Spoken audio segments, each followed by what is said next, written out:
an Jesosy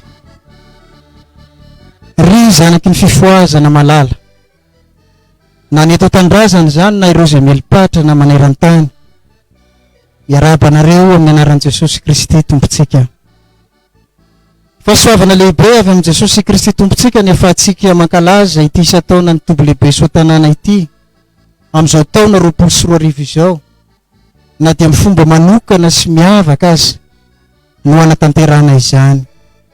Dia raina mandrakizay ny anaran'ny masina amin'izao fandaminana mahagaga sy tsy takatry ny saina amin'ny maha-olombelona izao.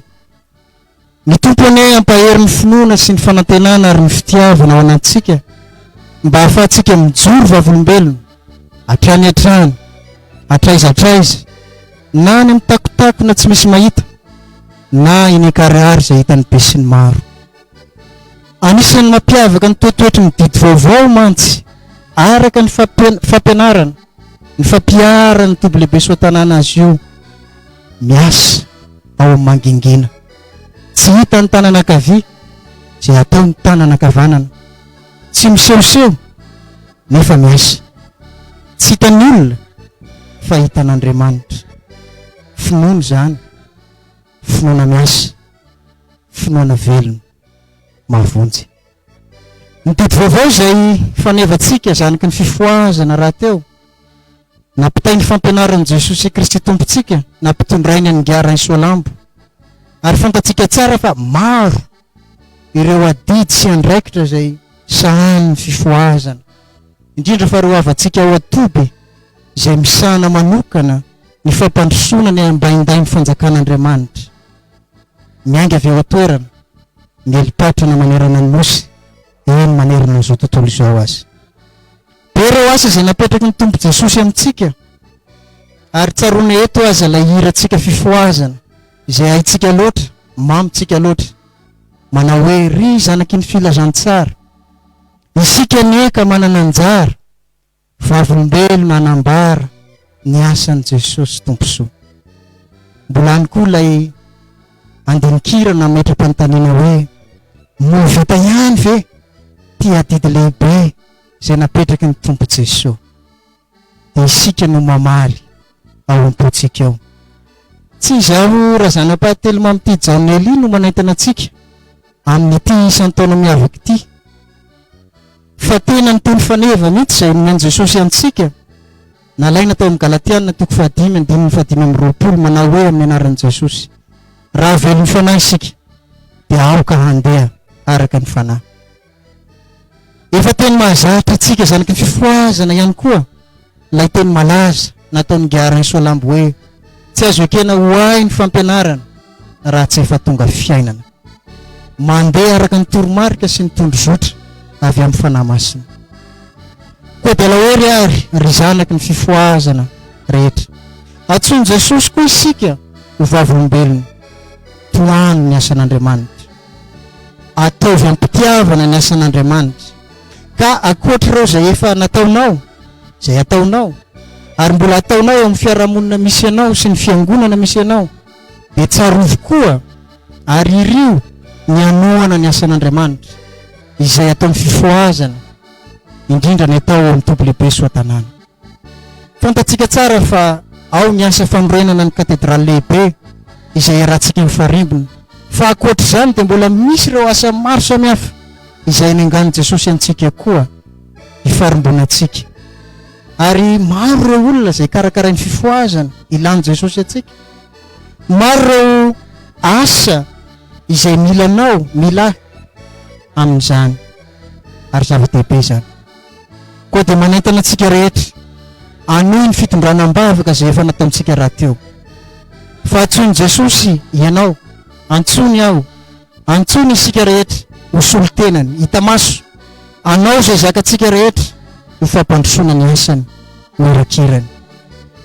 Tsy afaka nakany amin'ny toby lehibe soatanana isika tamin'ity isan-taona 2024 ity, saingy afaka maniraka isika anome izay zakatsika ary izay nanentanana anaovanao ny rakitra ho fampandrosoana ny asan'Andriamanitra. Indreo laran'ny finday izay hitatsika eo amin'ny pejiny Facebook an'ny toby lehibe soatanana dia ao amin'ny Telma amin'ny vola ny Airtel Money ary ny Orange Money dia samy anao izay zakatsika avy isika tompoko. Ento afafazo ka samia mazoto amin'ny asa soa anao isan'andro ny asan'i Jesosy tomposoa. Fandriamanitra tsy mba tsy marina ka hanadiny ny asanareo sy ny fitiavana izay nasehonareo ho voninahitry ny anarany. Azadiny ry havana ny fiainana ny didy vaovao izay fijoroantsika vavolombelona raha teo amazanaky ny filazantsara antsika. Ny fanamasina ny ampianatra antsika sy ampahiry antsika ary hitarika antsika eo amin'ny marina rehetra eo anatrehan'izany rehetra izany. Ka dia ampiredareda ny finoana tsy mety maty, ny fanantenana izay mitoetra ary ny fitiavana izay zary fiainana ao anatsika. Ho aminareo any ny fiadanana ary dia ho an'Andriamanitra irery ihany ny voninahitra. Amen.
When did you rufuana manakangai, warufuana manakangai matetiko.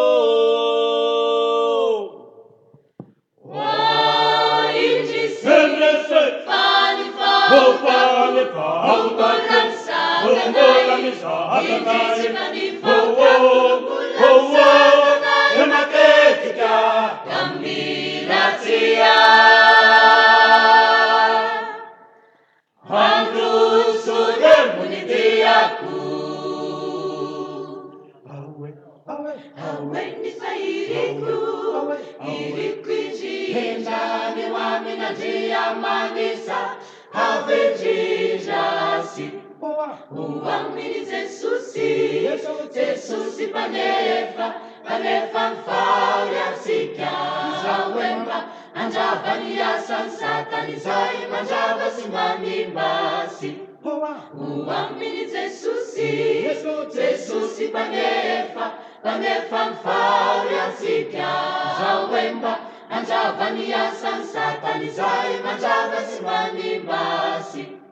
Anitukuchani uyadanasika amena.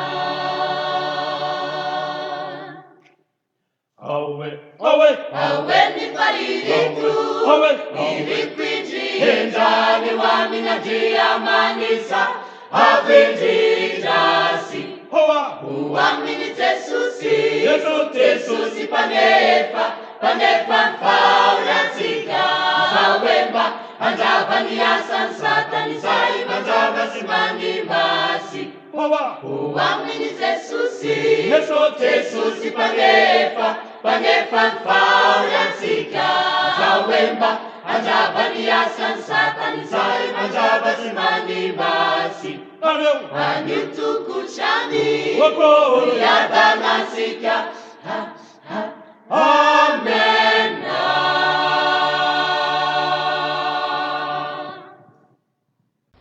Okay, vavaka sika tompoko. Sotranao zahay Andriamanitra ray io, noho ny amin'ny Jesosy Kristy zanakao mpamonjy anay, noho ny amin'ny anomezanao ny teninao anay, na dia ao anatin'ny valanaretina Covid-19 aza ny firenenay sy izao tontolo izao, dia mbola omenao anay ny teninao, fampahirezana anay, fampiorenana anay amin'ny finoana izay ilazana aminay fa Jesosy Kristy no fananganana ny maty sy fiainana mandrakizay. Tahio ny teninao izay ambara eto, izay tandrify indrindra ny zoma 12 septambra, izay ankalazana ny 17 septambra amin'ny toby lehibe Soatanana. Saotra fa na dia ao anatin'ny hamehana ara-pahasalamana sy ny fiboahana azy zahay, dia mahita fomba hianao hanambaranao ny teninao aminay. Koa dia tahio ary izao toriteny izao, aoka hiasa ny fanahinao masina mba ahazoanay mandray ny vasim-panahy avy aminao. Amin'ny anaranao Jesosy Tompo no andrenay sy angatanay izany vavaka izany. Amen. Ny anjara eto amin'ity fotoana ity dia toriteny izay tandrify indrindra ny zoma 12 septambra 2024, fotoana izay andraisana ny fanasan'ny Tompo sy ny anaovana ny agape amin'ny toby lehibe Soatanana. Ny toriteny dia ny perikopa araka ny hitantsika ao amin'ny fandaharam-potoana, ny alahady 4 manaraka ny Trinité, laharana 2. Izany dia ao amin'izao ny natoko 120, ny andeniny 720 ka hatramin'ny andeniny 720. Fanandrify indrindra amin'ny alahady 4 manaraka ny Trinité, laharana 2, ny zao natoko 120, andeniny 720 ka hatramin'ny 720. Rehefa hitantsika dia toy izao ny fivaky ny teny ao amin'ny anaran'i Jesosy. Ary maro tamin'ny jiosy no efa tonga teo amin'ny Marta sy Maria hisapalahelo azy noho ny amin'ny anadahany. Ary Marta raha nandrefa tamin'i Jesosy dia nandeha nisena azy, fa Maria kosa nitoetra tao an-trano. Ary hoy Marta tamin'i Jesosy, Tompoko, raha teto ianao dia tsy maty ny anadahako. Nefa fantatro fa na dia ankehitriny zao aza, na inona no hangatahanao amin'Andriamanitra dia homen'Andriamanitra anao. Hoy Jesosy taminy, hitsangana ny anadahinao. Fa hoy Marta taminy, fantatro ihany fa hisangana izy amin'ny fisanganany maty amin'ny andro farany. Hoy Jesosy taminy, izaho no fananganana ny maty sy fiainana, izay mino ahy na dia maty aza dia ho velona indray. Ary izay rehetra velona ka mino ahy dia tsy ho faty mandrakizay. Mino izany va ianao? Hoy izy taminy, eny Tompoko, mino aho fa ianao no Kristy zanak'Andriamanitra, lay ho tonga amin'izao tontolo izao. Ary efa nilaza izany izy dia lasa nandeha ka niantso mangingina any Maria rahavaviny nanao hoe, tonga ny mpampianatra ka miantso anao. Ary raha vao nandray izany Maria dia nitsangana faingana izy ka nakeo aminy. Amen. Ray masina manamasinana amin'ny fahamarinana, ny teninao ny fahamarinana. Amen. Re zanaky ny fifoazana malala, hominao rehetra ny fahasoavana sy ny fiadanana, izay avy amin'Andriamanitra raha isika sy Jesosy Kristy Tompo. Amen. Amin'ity tenin'Andriamanitra ity, ny foto-kevitra lehibe na ny filazantsara lehibe izay ampitahin'ny tenin'Andriamanitra izao amintsika dia azo fitinina toy izao: Jesosy no Kristy, zanak'Andriamanitra, fananganana amin'ny maty sy fiainana mandrakizay. Jesosy no Kristy, zanak'Andriamanitra, fananganana ny maty sy fiainana mandrakizay. Raha jerentsika ny tantara dia tantara izay nitranga tao amin'ny tanàna anankiray atao hoe Betania. Ka Betania dia tanàna nisy an'ny Lazarosy sy Maria ary Marta izay anabaviny. Ny hitatsika amin'ny voalohandohany dia narary Lazarosy. Betania moa dia sahabo 2 kilometra mahery na 3 kilometra lasaka ao atsinanan'i Jerosalema, atsinanan'ny tendrombohitra Oliva, raha ny toerana misy azy ara-geografia. Misy Betania roa lazaina ao amin'ny filazantsara, ka ny Betania anankiray dia Betania any Betabara, akaiky ny Jordana, ambonin'ny ranomasina maty, raha mijery ny saritany isika. Narary Lazarosy, ary io aretin'ny Lazarosy io dia tsy nojeren'izy mirahavavy ihany fa nampaniraka tany amin'i Jesosy i Marta sy Maria rehefa narary Lazarosy. Ny toerana nisy an'i Jesosy tamin'ny fotoana io dia tsy mba teo akaiky izy, tsy mba tao Jerosalema, fa tany Betabara, araka lazaina tamintsika teony hoe misy an'ny Betania izay mitovy anarana ihany koa ny Betania izay misy an'ny Marta sy Maria ary Lazarosy. Tany atsinanana zany io raha ny Jerosalema, io Betabara io, akaiky ny Jordana.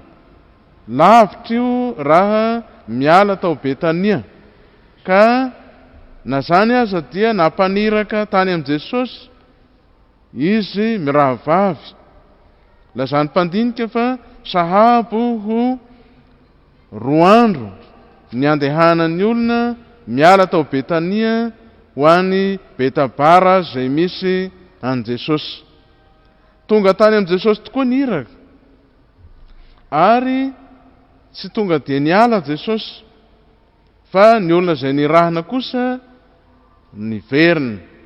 Lazany mpandinika fa tamin'ny 2 andro, izany hoe 2 andro nialana tao Betania, nialany iraka ho any amin'i Jesosy dia maty Lazarus. Izany hoe ny iraka izany tonga tany amin'i Jesosy dia tamin'io fotoana io no nahafaty any Lazarus. Amin'ny fotoana izay itenenany iraka hakan Jesosy hamonjy any Lazarus izay marary hanasitrana azy, dia io fotoana io indrindra no nahafaty any Lazarus hoy izy ny mpandinika. Ary dia nandeha niala tamin'ilay toerana indray ny iraka, niala tao Betabara zany izay nisy an Jesosy dia 2 andro koa nandehanana.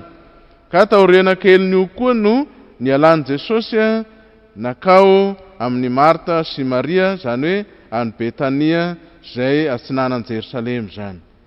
Nalahelo tokoa i Marta sy Maria rehefa tsy tonga Jesosy nefa maty ihany Lazarus.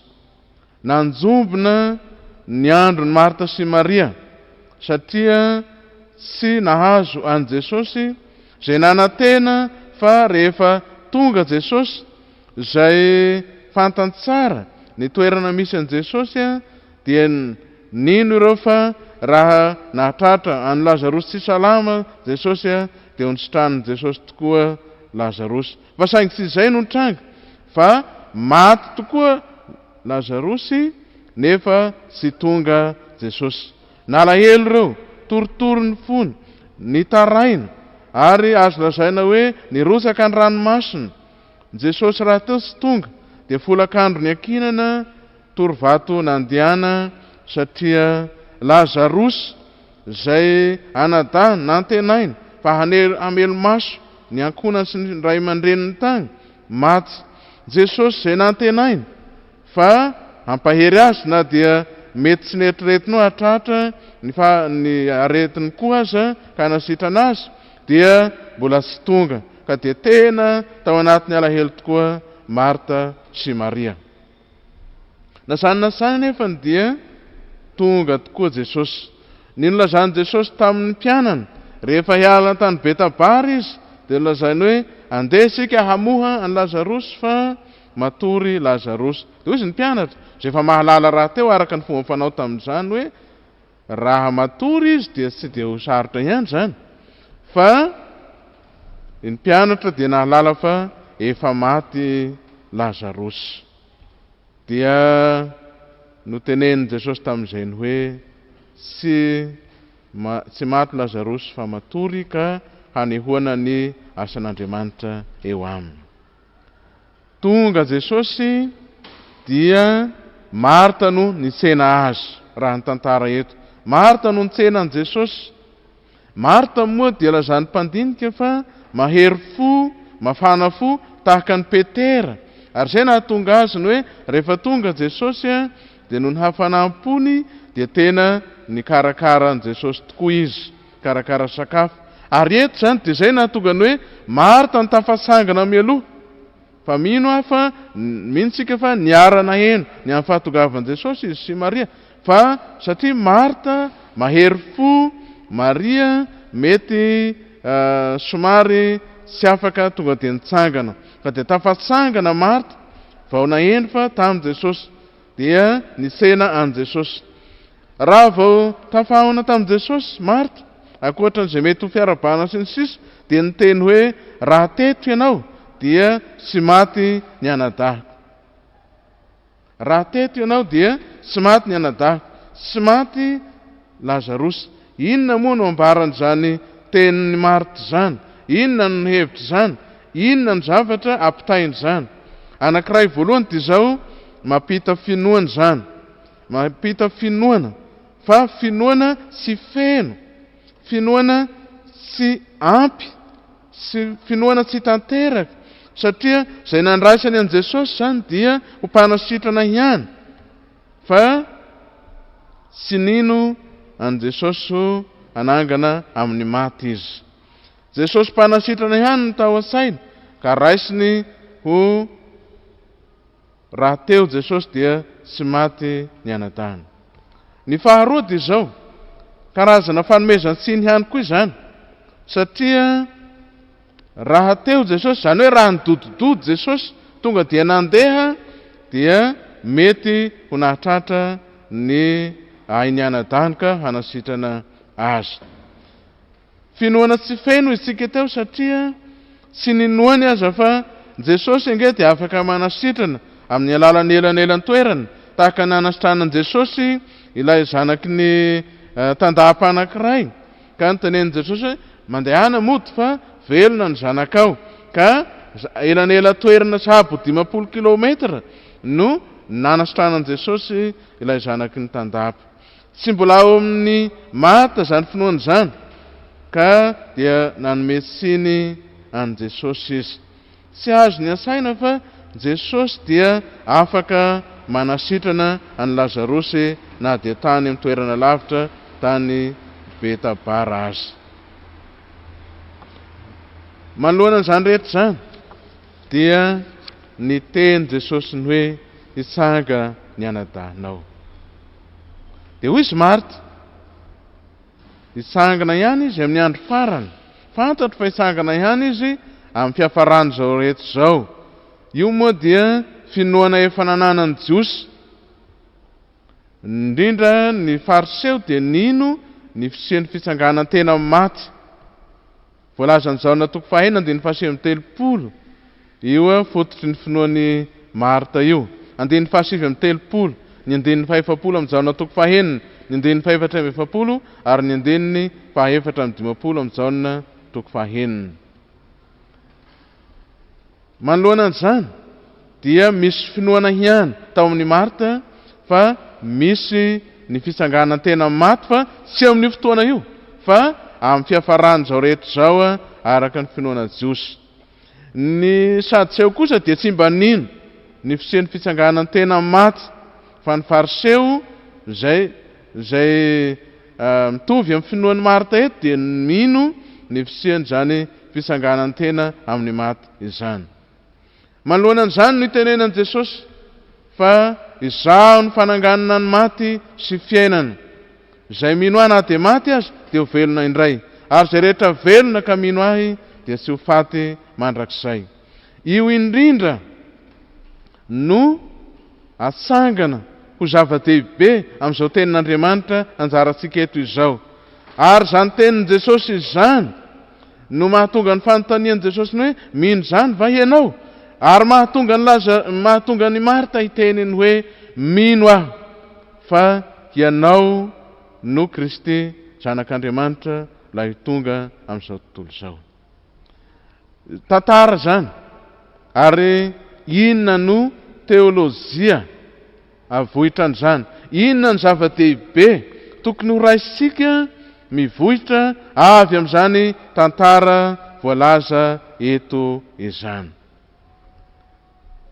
Anisan'ny zava-dehibe isotonantsika foto-kevitra teolojika lehibe ny amin'ny hoe 4 andro Jesosy zay vao tonga. Zany hoe 4 andro ny nahafaty an Lazarosy zay vao tonga Jesosy. Inona no foto-kevitra teolojia ambaran'izany? Satria moa tsika dia tsy miaina amin'ny tantara fotsiny ihany, fa ny olona rehetra dia afaka mamerina zany tantara zany ary afaka mamaky ny soratra masina, fa tsy maintsy misy foto-kevitra teolojia avohitra amin'ny alalan'izany tantara izany. Inona ny hevitry ny hoe 4 andro Jesosy navelany ho maty, 4 andro Lazarosy? Amin'ny mahandriamanitra ny Jesosy ange dia efa fantany raha teo fa maty Lazarosy. Fa inona no avohitra an'izany? Zao ny zavatra voalohany avohitra an'izany, foto-kevitra voalohany dia ny hoe tena maty tokoa Lazarosy. Tena maty tokoa Lazarosy. Ny finoana rabinika, zany hoe ny finoana ny ampianarin'ny rabi Jiosy tamin'izany fotoana izany, dia tsy miova ny maty ao anatin'ny 3 andro. Ka ao anatin'izany 3 andro zany hoe maty ny olona tahaka ny androany, dia piso, amin'ny afaka piso dia mihaodihaody manodidina ny nofo mangatsiaka, zany hoe manodidina ny vatany olona maty ny fanahiny, ny ainy zany. Le fanahy resahana ao tsy lay pnema fa psyché aina. Ka mihaodihaody manodidina ny vatan'ilay olona maty mandritra ny 3 andro ny fanahiny. Ka antenainy na ny ainy zany, antenainy fa hiverina io aina io ao anatin'ny 3 andro. Finoana na mpianarin'ny rabi-jiosy zany na finoana rabinika. Manoloana an'izany indrindra dia avohitra an' Jesosy fa Jesosy no mpanangana amin'ny maty, mampiverina ny aina fa sy miverina ho azy zany araka ny finoana an' Jiosy. Jesosy ny tompony aina ka tsy mihaodihaody eny ivelan'ilay maty na ivelan'ny Lazarosy ny aina na ny fanahiny, fa tena maty tokoa satria efa mihoatra ny 3 andro zany ka 4 andro. Zay nahatonga ny hoe navelan'i Jesosy ho tena 4 andro ny nahafatesan'ny Lazarosy mba tena ho tapitra tokoa ny mety fiheveran'ny Jiosy fa mety mbola hiverina ity ain'ny Lazarosy ity. Ka hanasongadinan'i Jesosy fa izy no tena fananganana ny maty sy fiainana, fa tsy zavatra mandeha ho azy araka zay tsy zavatra finoanoam-poana tahaka ny finoan'ny Jiosy tamin'izany fotoana izany, ka mihaodihady eny ny fanahin'ny maty, fa tena maty tokoa Lazarosy. Io ny foto-kevitra teolojia avoaka eto ny dikany hoe 4 andro nahafatesan'ny Lazarosy, zay vao tonga Jesosy hanangana azy. Mba tena songadinany hoe Jesosy ny fananganana ny maty sy fiainana, ka hahatonga antsika ankehitriny koa sy ho tafalasaka amin'ny mety zay finoanoam-poana zay apetraky ny mety ho fampianarana misy eto amin'izao tontolo izao. Fa tena hiorina tokoa amin'ny finoana an' Jesosy fa Jesosy ny fananganana ny maty sy fiainana mandrakizay. Ny foto-kevitra faharoa dia izao, isongadinany hoe tena fananganana tokoa Jesosy ka naverany ho 3 andro, ho 4 andro. Raha 3 andro masy dia mbola lôjika amin'izay finoana misy tamin'izany fotoana izany. Eny, ny antsika malagasy aza dia mbola misy tahaka an'izany hoe ny anongotsongoana ny maty ho izy dia ny tsy andevenana velona. Zany hoe mbola misy fanantenana zany fa mety mbola tsy maty tokoa. Ary misy aza ny mpanao fampianarana manohitra an' Jesosy zay nitsangana tamin'ny maty dia metraka ny hoe mbola tsy tena maty tokoa Jesosy tamin'io fotoana io ka dia nitsangana. Fa aoka tsy ho adinitsika fa tena nolefonina Jesosy dia efa hita tamin'izay fotoana izay fa efa maty izy. Zany hoe mbola tsy nolefonina akory ny lany voan'i Jesosy dia efa hita fa efa maty izy tamin'izany fotoana izany. Ka tena maty tokoa Jesosy mba tsy hipetrahany hoe tsy mbola maty Jesosy, ka tsy hisongadinany hoe nitsangana tamin'ny maty Jesosy. Jesosy no tena mpanangana amin'ny maty, fananganana ny maty sy fiainana, ary sady nitsangana tamin'ny maty Jesosy no manangana amin'ny maty koa. Ka ho fampahirezana antsika manoloana ny mety ho karazana fahafatesana zay mamely dia azo adino izao votoatin'ny tenin'Andriamanitra izao fa Jesosy ny fananganana ny maty sy fiainana. Ny zava-dehibe fahatelo dia izao, ny amin'ny hoe nahoana no 4 andro Jesosy nahafatesan'ny Lazarosy vao tonga Jesosy. Inona koa ny foto-kevitra teolojika fahatelo avohitra an'izany dia ny hoe hampiorina finoana. Ka amin'ity fampiorenana finoana ity dia karazany olona 3 no hitantsika eto hampioren'ny Jesosy ny finoana. Karazany olona 3. Ny karazany olona voalohany dia izao, ny sokajiny olona voalohany hampioren'ny Jesosy ny finoana fa izy ny fananganana ny maty sy fiainana, izy no Kristy, izy no ilay Mesia, izy no ilay zanak'Andriamanitra, dia Marta. Lazaina hoe Marta sy Maria zany. Marta sy Maria. Satria rehefa tonga Jesosy dia izao ny tenin'ny Marta ary tenin'ny Maria koa. Raha teto ianao dia tsy maty ny anadahako finoana tsy ampy zany ho isika teo. Kanefa no ny tenin'i Jesosy hoe izaho ny fananganana ny maty sy fiainana. Zay rehetra maty dia ho velona indray, ary zay rehetra velona ka mino ahy dia tsy ho faty mandrakizay. Dia nametraka fanontaniana Jesosy hoe mino zany va ianao? Dia hoy izy taminy, marty io, eny Tompo, mino aho fa ianao ny Kristy zanak'Andriamanitra ilay tonga amin'izao tontolo izao. Zany hoe nandrasan'i Jesosy aloha ho faty tokoa Lazarosy, ary 4 andro ka zay nikendren'i Jesosy dia izao hampiorina finoana any Marta sy Maria. Ary io indrindra ilay fanakepinoana lehibe zay nolazain'i Marta ny hoe ianao no Kristy. Misy fanakepinoana telo sosiny mivohitra avy amin'ny Marta zay fikendren'i Jesosy indrindra zany, ary avy amin'ny Maria koa hampiorina izany fanakepinoana zany. Zay no antony ilay 4 andro zay nahafatesan'i Lazarosy vao tonga Jesosy. Ino io fanakepinoana telo sosiny io? Ny voalohany dia izao, ilay nanekeny Marta fa Jesosy no ilay Kristy, ka ny dikany hoe Kristy dia ilay Mesia na ilay voahositra. Tena lehibe zany. Io tranga zavatra navelan'i Jesosy tranga io, fahafatesana 4 andro io, zany hoe tena fa maimbo Lazarosy efa maimbo io, zay kendren'i Jesosy dia izao hampiorina izany fanakepinoana zany. Zay fahatoko. Ka ataon'i Jesosy, avelan'i Jesosy hitranga amin'ny fiainantsika koa io. Dia mapetraka fanontaniana ange hoe nahoana ny mpanompon'Andriamanitra no maty tratra n'ity nodomandry, tratra n'ity Covid-19 ity?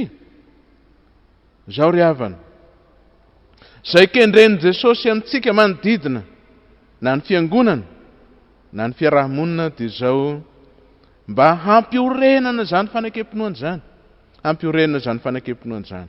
Tadidiko fizoroana vavolombelona nataon'ny tovolahy anankiray mialatsiny manao anarana olona, atao hoe Tsiory, zanaky ny pastor Rakoto Elson Zaka. Tena pastor Rakoto Elson Zaka moa no nampanao stage tamin'izy vao niasa tagny Ambalavao, dia tamin'ny taona 1970 zany, dia zaza zandry tao zany io Tsioro. Nijoro vavolombelona, nahazo ny fanakepinoana lehibe tamin'ny alalan'ny fahafatesan'ny pastora rainy, no nahazoany fanakepinoana lehibe fa Jesosy ihany no membonahitra tamin'izany. Ka eto dia anankiray amin'ny fanakepinoana telo sosina nataon'i Marta ny hoe Kristy Jesosy. Jesosy no ilay Mesia, ilay voahositra.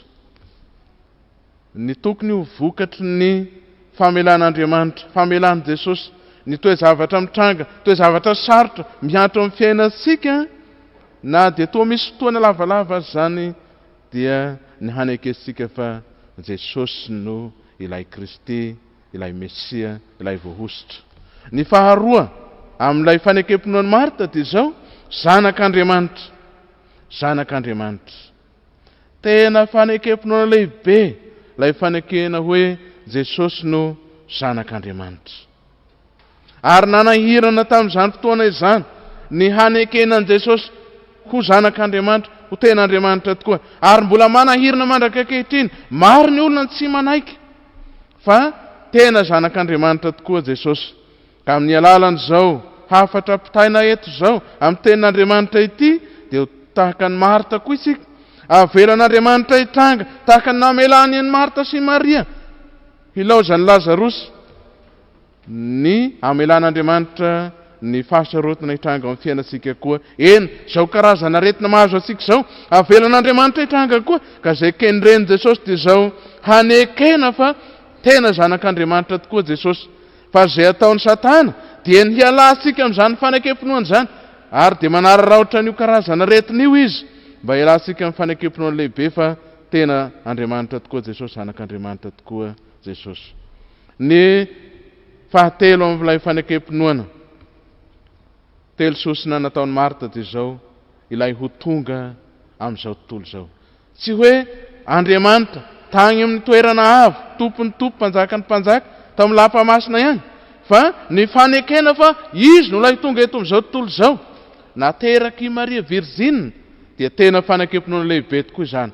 Ary raha jerena ity fanekepinoan'ny Marta ity izay vokatry ny namelany Jesosy azy mirahavavy hilaozan'ny Lazarosy nandritra ny 4 andro nahafatesan'ny Lazarosy dia fototry ny fanekepinoana apôstôlika io.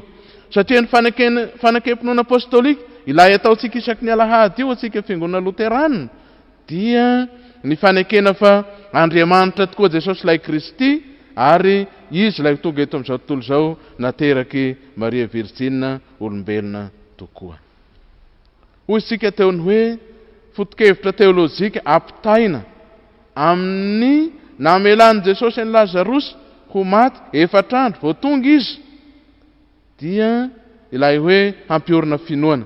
Dia hoy isika teo ny hoe ilay hampiorina finoana dia sokajiny olona telo no hampiorenina finoana ny amin'izany.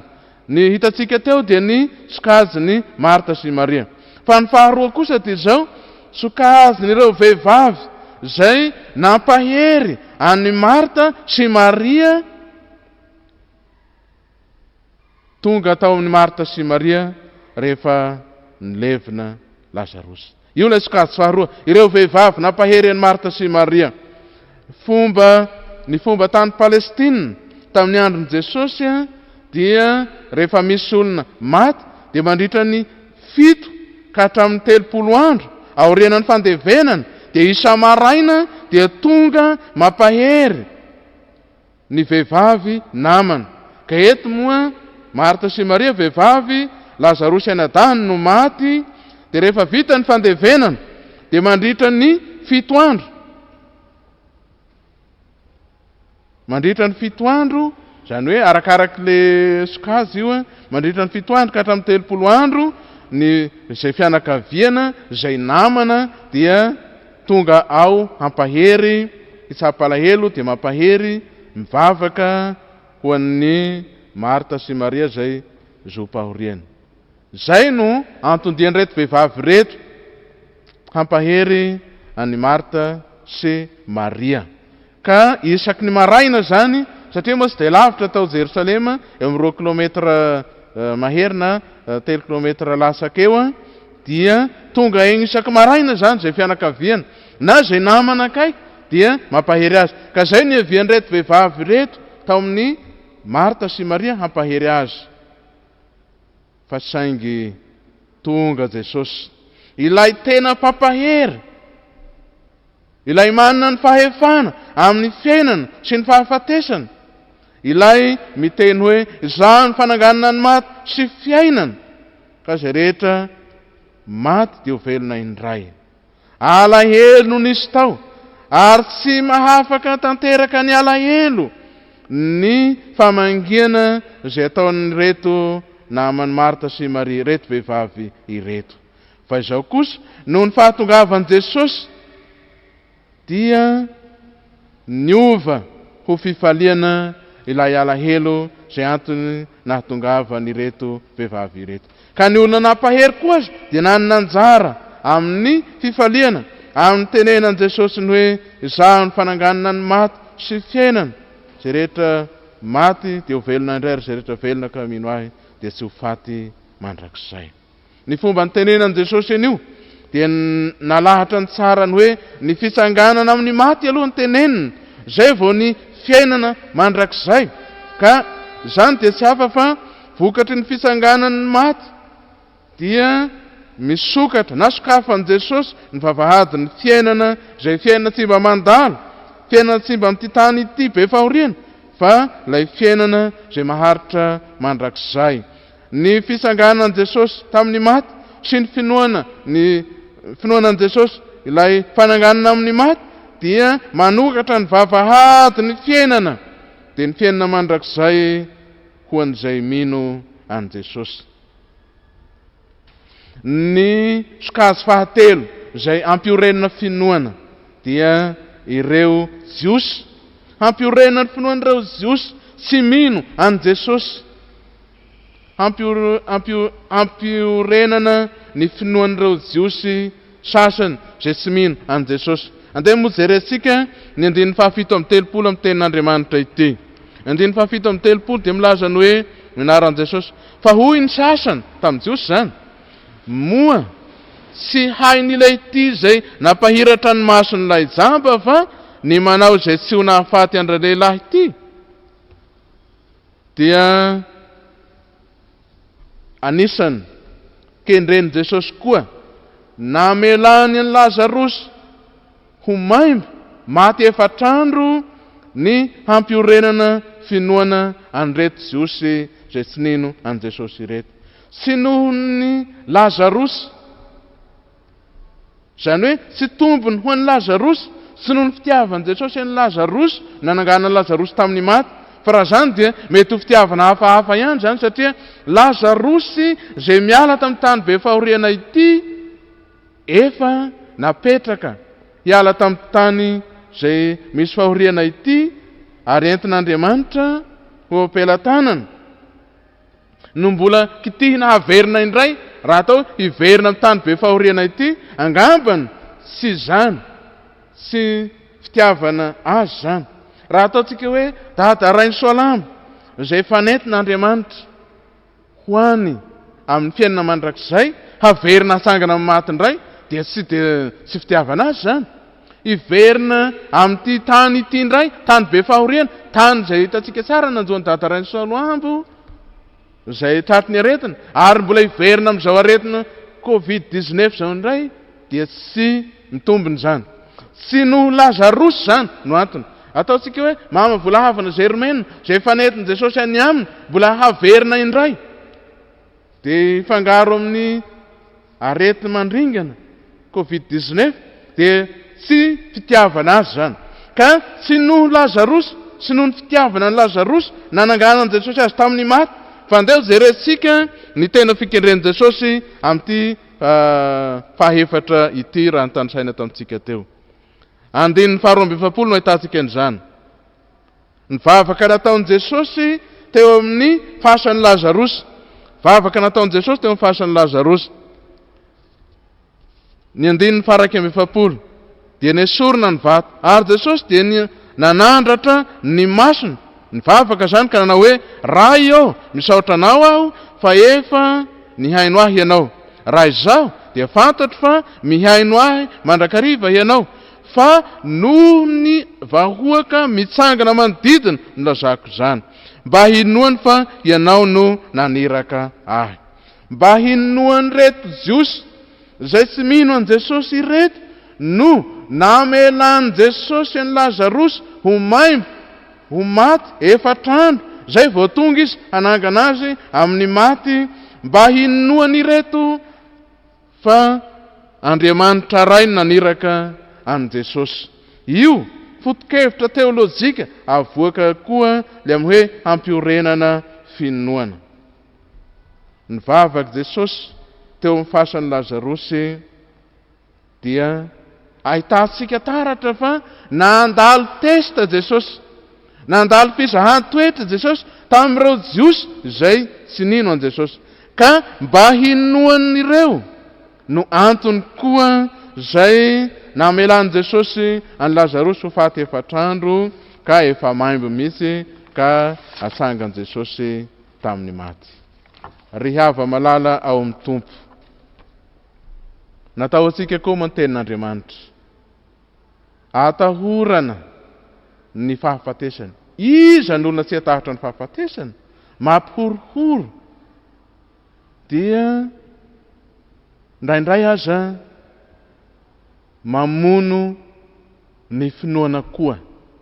Ny fahafatesana fidiamandry, indrindra manoloana an'izao ataontsika hoe valanaretina Covid-19 zao, dia firifiro moa ny olona zay mety maty mihitsy ny finoana noho ny tahatra ny fahafatesana zay ataontsika hoe fidiamandry. Tena ilay finoany olona mihitsy aza no maty, dia maro ny tratran'izany. Ary everiko fa asa lehibe ndray ny fanorenana indray ny finoan'ny olona hiverina amin'ny tena finoanan Jesosy rehefa tapitra ity Covid-19 ity.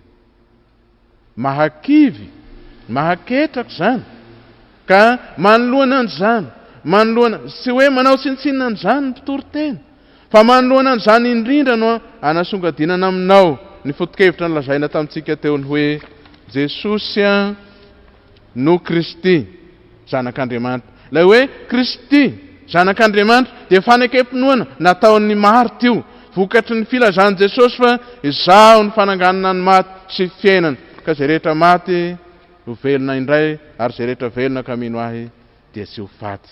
Lazaina aminao koa izany, manoloana ireo toe-javatra sarotra sedrainao, manoloana ny fahakiviana, indrindra manoloana ty valana retina mahazo ity, dia ambara aminao koa tahaka nanambarana tamin'ny Marta sy ireo tamin'izay fotoana izay fa Jesosy no Kristy, zanak'Andriamanitra, ilay fananganana ny maty sy fiainana. Minoan Jesosy fa sokafany ho anao eo anolohan'ny sokafany eo anolohanao ny vavahady ny fiainana, ka tsy ho faty mandrakizay ianao rehefa mino an Jesosy. Efa tafiditra amin'izany sika ry havana izay mino. Tsy misy na inona isakana anao ny amin'izany, na afaka hanalana antsika tamin'izany. Izay mino an Jesosy dia handresy tahaka an Jesosy ihany koa. Izay mino an Jesosy saingy na dia maty aza, mody mandry aza amin'izao fiainana izao, ary isika fianakaviana koa izay tratra an'izany, dia itenenan'i Jesosy fa izy ny fananganana maty sy fiainana, ka sokafany koa ny vavahady ny fiainana mandrakizay noho ny finoanao an Jesosy. Voninahitra amin'Andriamanitra resanaka ary fanay masina, izay fa azo ery tolondrindra ka ho azo mandrakizay. Amen. Ny Baiboly re dia zava-tsato zava-mamina ipanahitana soa katerawani sy atabiakina hoe ny Baiboly re dia zava-tsato ny Baiboly nampiray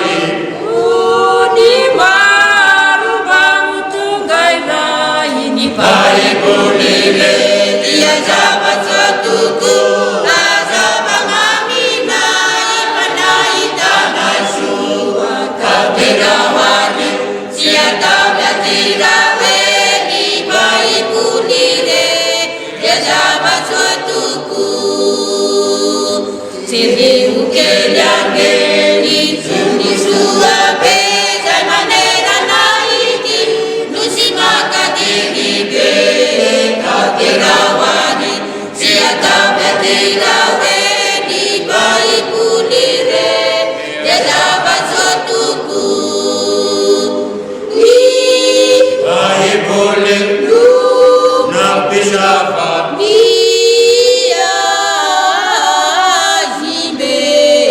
Baiboly re dia zava-tsato zava-mamina ipanahitana soa katerawani sy atabiakina hoe ny Baiboly re dia zava-tsato Hebero kely angely tsika-poriza pampanompo sabia abuku atewanu Fanyuvaiza ukristianina ni Baiboly re dia zava-tsato ni Baiboly sabadao etina fandresena ni Baiboly re dia zava-tsato zava-mamina ipanahitana soa katerawani sy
Mivavaka isika rehetra, ry Andriamanitra rainay tsara indrindro, misaotra midera mankalaza amin'ny voninahitry ny anaranao zahay, ho ny alehibe ny fitiavanao sy ny famindramponao. Nazahoanay niatrika izao isa-taona ny toby lehibe so an-tanàna izao, ary ato ampamaraparanany izahay dia mahatsiaro fifaliana na dia ao anatin'ny fiatreham-pivoriana hafa no nahazatra aza, satria tsy afaka mifanatitava ny maro, fa isaorana anao kosa fa azo natao sy mitanterahana ny fampianarana sy ny fiderana isan-karazany. Koa amin'izao famaraparanany izao dia mangataka anao zahay mbola hiazona anay amin'ny finoana, amin'ny paharetana hiatrika izao lahateny izao, dia manamasina anay amin'ny teninao, fa ny teninao ny fanamarinana anay amin'ny anaran'i Jesosy manoriana sy angatahana amin'ny tolombavaka. Amen. Ny lohahevitra izay anjarantsika ho alahatra amin'izao famaraparanana ny isan'ny taona izao ry havana dia ny lohahevitra hoe ny fahamasinana araka ny fampianaran'ny toby lehibe so tanàna. Hevitra roa no hiangatsika hoentina hanazava izany lohahevitra anjarantsika izany, dia ny hoe toby lehibe so tanàna sy ny fampianarana ary ny fahamasinana. Ny toby lehibe so tanàna dia iray amin'ireo toerana nanehoan'Andriamanitra ny famoazam-panahy teto Madagasikara. Izy no zokiny indrindra amin'ireo toby misy amin'ny fifoazana eto Madagasikara. Lehilahy iray avy ao Ambatoreny Ambalavato no natombohan'ny fifoazana teto Madagasikara. Olona nitokisan'ny Andriana ka nataony mpitaizany zanany izy io. Razaimbola no anarany, ary rehefa nanambady ka niteraka any Rasoambola izy dia natao hoe Rainsoalambo ny anarany. Marambasia nampimasy mpitaiza olona, zany no asany nolovany avy tamin'ny ray aman-dreniny izany. Tao anatin'ny fotoan-tsarotra na very-hevitra ny maro no namangin'Andriamanitra azy, ary tamin'izany fotoan-tsarotra zany dia zao very-hevitra ny maro no ny aretina sy alatra von'olona. Tonga tamin'ny Rainsoalambo anefa ny famangin'Andriamanitra ny olona, ka ny aliny 14 Oktobra 15 Oktobra 1497 tratry ny aretina mafy dia mafy izy, dia very-hevitra efa saika namofo, ka misety tokana nanao hoe dia ny manao akory sosoa Andriamanitra no antony zao loza mahazo azy zao, zany tolombavaka nasandrina. Tonga nirak'Andriamanitra tao aminy tao arininy zany, fa natory tsara izy, ary izao ny nambaran'ilay irak'Andriamanitra: areo ny odinao sy ny sampy zay notopoinao. Niezaka nanatanteraka izany izy tamin'ny alina iny, ary dia natory tsara mandra marain'ny andro. Niasalama koa ary nitombo ny heriny. Efa ho 50 taona i Rainsoalambo tamin'izany fotoana zany. Niala tamin'ny fahajenitilisana Rainsoalambo, ary niatsara ny fahasalamany. Lasa nandeha nitsidika sy namangy an'ireo havany sy namany zay mbola narary izy, ary tamin'izany dia nananatra azy ireo mba hanary ny ody sy sikidy ka hiakina amin'Andriamanitra.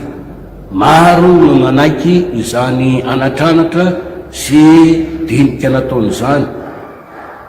ny taona 480 sy ny 580 zany ny vafo ireo olony ireo.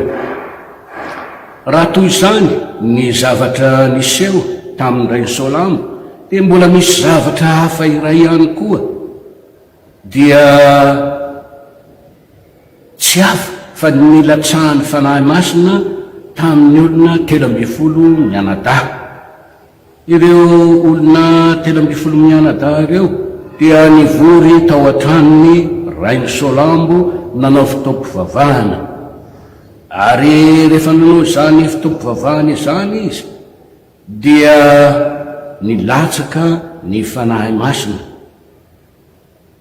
Ary rehefa nahazo ny fanahy masina izy tamin'ny alalan'io fitoam-pivavahana natao io, dia nifanaraka fa hisaraka tamin'ny fanaon'izao tontolo izao, ka hibanjina ny fiainam-baovao ao amin'ny Kristy, ary dia nifampidinika ny amin'izay tokony ho fomba fitondrana ny fiainana izy 13 mianadahy ireo, ka dia nifanaiky fa voalohany hianatra mamaky teny azoana mandinika ny soratra masina, faharoa hianatra marika soratra hahalalana ny toko sy andininy ao amin'ny Baiboly, ary ahaizana ihany koa manoratra. Fahatelo, hanao bangivolo ny vehivavy ary tsy hanao lavavolo ny lehilahy. Fahaefatra, ho diovina tsara ho mendrika hivavahana ny trano fonenana, ho diovina ny tokotany, hanao lakozy ivelan'ny trano fonenana, ary hatokana ny tranony biby amam-borona fa tsy ampiarahana amin'ny olona. Fahadimy, hanao saha ka amboly hazo sy zava-pihinana habe ny sakafo izay hohanina. Ary fahaenina, atomboka amin'ny vavaka izay rehetra tao mba hisy fitahina. Ary ao anatiny ihany koa fafitony hoe izay afatesana no hilevenana, ary lamba sy akanjo madio no hifinosana rehefa maty fa tsy lamba mena, ary hira sy fivavahana ary toroteny no atao amin'ny fiaretatory. Hatramin'io taona 580 io dia nampianatra azy 12 mianadahy Ray Solambo, ary nisy ihany koa olona maro izay nampianarina. Ary ny taona 780 dia nanorina trano fiangonana tao Andohamahavanona izy ireo, fa efa niamaro ny olona ny foa. Ny taona 780 ihany dia nifidy olona vitsivitsy ka nampianariny i Ray Solambo. Ary ireo olona vitsivitsy nampianariny ireo dia nataony apôstôly, satria ny rahany hitory ny filazany tsara. Zavatra enina no nampianariny tamin'ireo olona vitsivitsy nofidian'ireo, dia voalohany ny amin'ny fidebahana, ny amin'ny fanetretena, ny faharetana, ny vavaka, ny didy vaovao, ary ny firaisana masina. Toy izany no mombamomba ny fampianarana izay nisy tao amin'ity fifioazam-panahy tao Ambatoreny ao Ambalavato ity. Ny zavatra izay hita nefa dia efa nandeha niasa nanao ny raharany tetivohitra sy tanàna ny mpianatry ny tompo, ary ireny olona ireny dia nahataona olona maro, ka dia tamin'izany ihany koa no natsapany fa mila olona hitarika mpianatra ireny, ka dia nametraka olona izay nofidiny izy hanao ny fampianarana amin'ireny vohitra sy tanàna ireny, ka ireny ny anarany dia nataony hoe mpiandry. Mbola tao Ambatoreny ihany Ray Solambo nononona ny taona 7,720 hatramin'ny 700 fa ny taona 1,700 sy 2,700 dia nifindra nanoromponenana teto akaikin'ny misionery iray Solambo sy ny mpifoa niaraka taminy. Ny antony nahatonga an'izy ireo nifindra anakaty dia zao nienjeny fitondrana fanjakana tamin'izany izay etsika rehetra nataon'ny malagasy, satria nifangaro tao amin'izy ireo ny amin'ny fivavahana sy ny aminareo mena lamba izay nanana fikomina. Ary rehefa nitoetra teo akaikin'ny misionery teto Sotanana izy ireo dia afaka nanao tsara ny asa ary afaka nandeha nakany vohitsapana fianaratsoa, ary avy any vohitsapana fianaratsoa dia mbola niverina nipetraka teto Sotanana ny 4,700. Iray Solambo tenany ihany no nitarika sy nandamina ny raharaha mpifoazana rehetra tamin'izany fotoana izany. Miamaro anefa ny mpifoa ka ny taona 4,700 dia nanapa-kevitra izy fa tokony isy fivorena hiaona ny solontenan'ny mpianatry ny tompo, ka ny 10 Aogositra no fotoana ny vinavinany sy ny tendrena hanaovana izany. Ny volana May 4,700 anefa raha nandeha tany Ambato Finandrany izy ary niverina dia nahita ny asa maro zay nisy tato atoerana tao Sotanana amin'ny fanaovan-trano, dia niezaka nitarika ny olona amin'izany tratra aretina, ka dia niteraka ny fahafatesany izany aretina izany.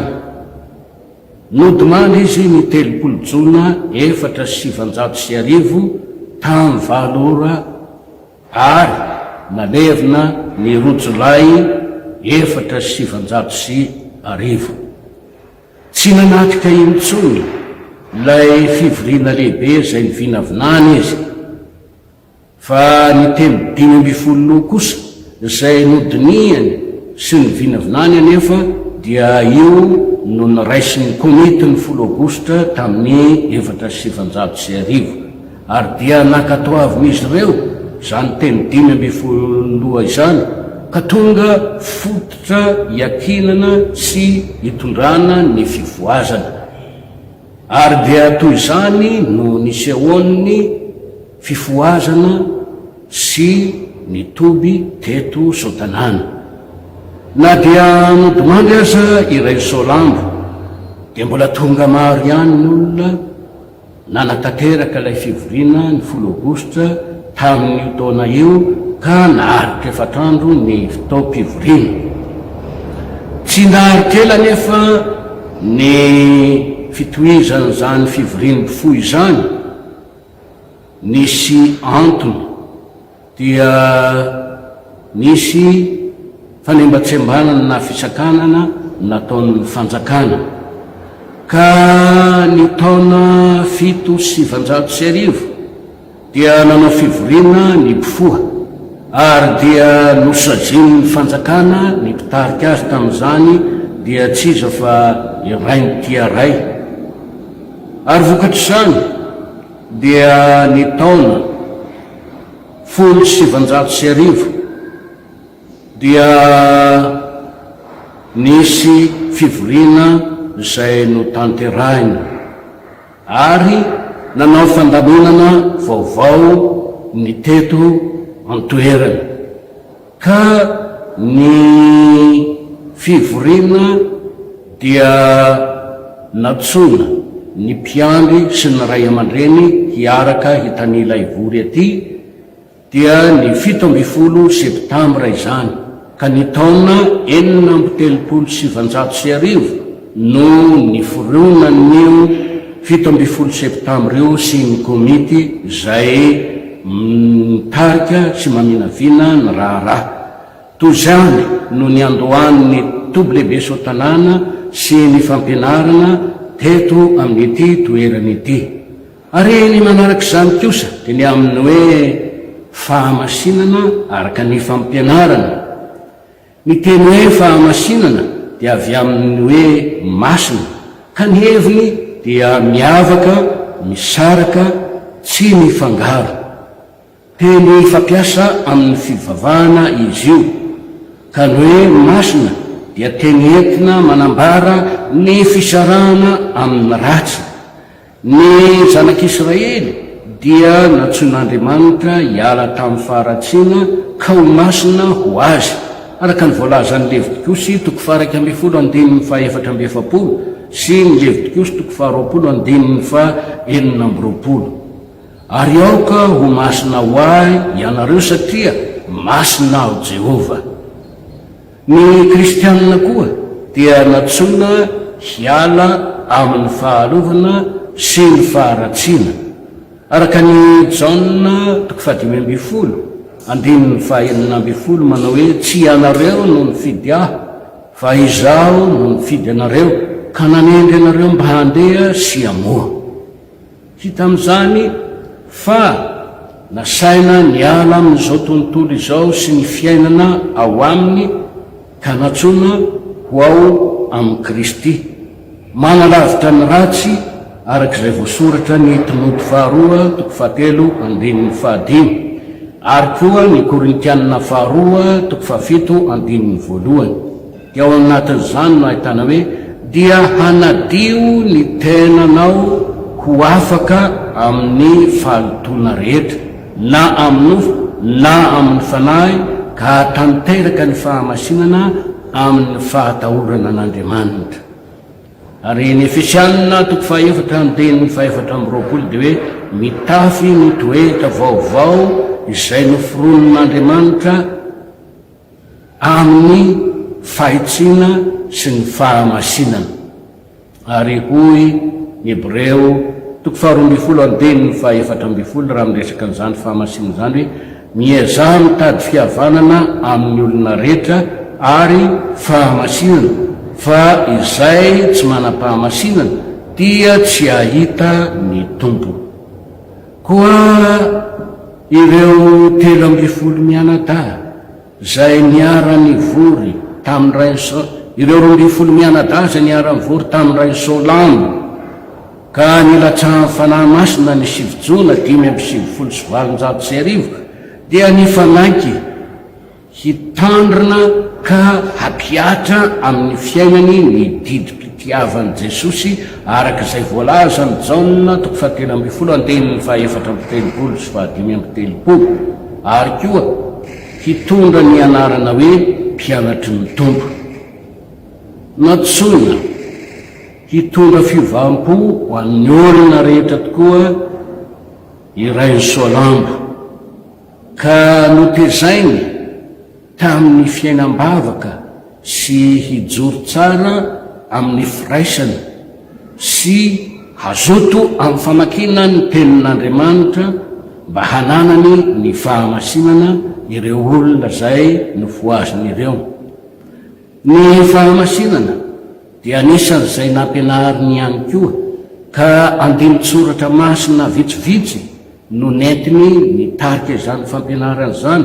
Dia ny Mateo 5:5 hoe sambatra ny madio apo fa izy no ahitan'Andriamanitra.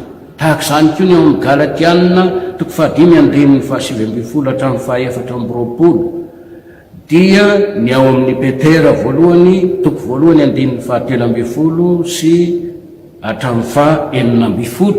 Ireo nanankinany ny fampianarana ny amin'ny fahamasinana zay nanentanany ny olona, ka anisan'ny fitininy ao amin'izany hoe masin'Andriamanitra ka tsy kasy-paratsiana na fahotana. Tsarovany amin'izany rehefa manao ny fampianarana izy ny nitobiany zanak'Israely tao amin'ny tendrombohitra.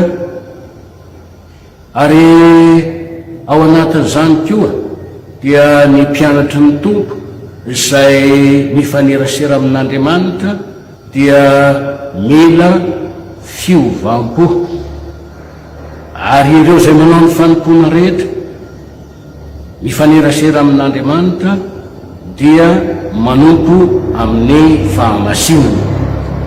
Ny eritreritry ny fo sy ny teny aroky ny vava dia anisan'izay noresahany ihany koa fa ireo dia zavatra anisan'ny ilaina amin'ny fahamasinana. Mba tsisy olo teny hoe ianareo no hitenenana ratsy ny anaran'Andriamanitra any amin'ny jenitrisa dia no feperany tsara ireo olona izay nampianarana nandray ny asan'ny fifoazana. Tsy nijanona tao sotanana ihany anefa ny fanavaozana tamin'ny alalan'ity fifoazam-panahy no tarihan'iray Solamby ity, fa nahazo hatrany amin'ny faran'ny tany. Naneniky ny fiangonana natato amintsika Luteranina, natao amin'ny réformé, eny na tany amin'ny katolika azy. Koa ny fahamasinana araka ny fampianarany toby-lehibe sotanana dia ny fiainana amin'ireo teny izay nifanekeniny izy 3 mianadany 7 jona 579 izay notovozona sy nakinina indrindra tamin'ny tenin'Andriamanitra. Tamin'izany mantsy no fanarahan'izy ireo hoe hisaraka tamin'ny fanaon'izao tontolo izao ka hibanjina ny fiainam-baovao ao amin'ny Kristy. Ary ihany koa ny teny 500 izay napetraky ny Ray Solamby ka nekeniny komitiny 10 Aogositra ho fampianarana sy zavatra hiainan'ny mpianatry ny tompo. Ny zanaky ny fifoazana ihany koa dia misy teny matotra izay napetraka ny amin'izany atao hoe fampianarana zany, dia ny teny hoe ny fifoazana dia ny lesona izay anarany dia tsy azo atao hoe hay ratsy efa iainana. Izany no anisan'ny zava-dehibe raketin'ny fiainan'ny fifoazana, mivelona miaina amin'ny zavatra izay ianarany ary tonga masina ny fiainany sy ny asa izay ataony. Dia ho voninahitran'Andriamanitra irery ihany ane izany rehetra izany. Amen. Satanana